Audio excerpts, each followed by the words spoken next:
Hey everyone!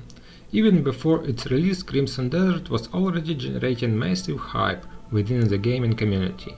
Many people were calling it a breakthrough title that could redefine the industry, a game on the level of Red Dead Redemption 2 or The Witcher 3. It was even featured in PlayStation 5 marketing campaigns. Almost all pre-release previews were positive. It looked like the game had no real flaws. But even back then, if you looked closely at the comments under those videos, regular players were already pointed out a concern. Considering the developer, the story would most likely be weak.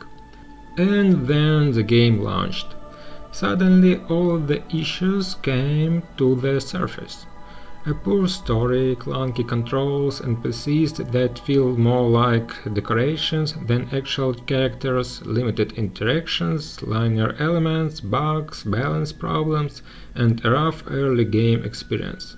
And yet, despite all of that, the game became extremely popular. After the initial wave of players who couldn't accept its flaws dropped off, the reviews on Steam improved from mixed to overwhelmingly positive.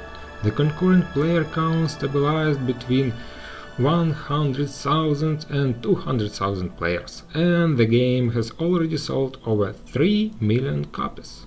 So the question is, how did a game with so many problems become such a success? In my opinion, there are two main reasons. First, the lack of competition in the fantasy open-world genre. Bethesda Game Studios released The Elder Scrolls V Skyrim back in 2011, and it was a massive success, but since then, the studio hasn't released the new mainline test game.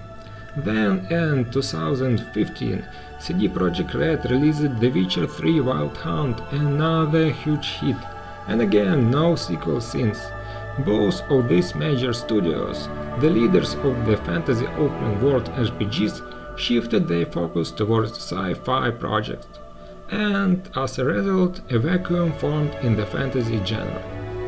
Even Bethesda benefited from that by reselling Skyrim multiple times and releasing Oblivion Remaster, which also found success.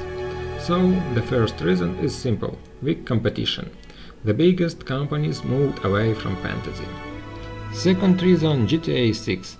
Originally planned for 2025, this game scared a lot of publishers. Many companies delayed their releases to avoid competition with a massive Rockstar Games launch.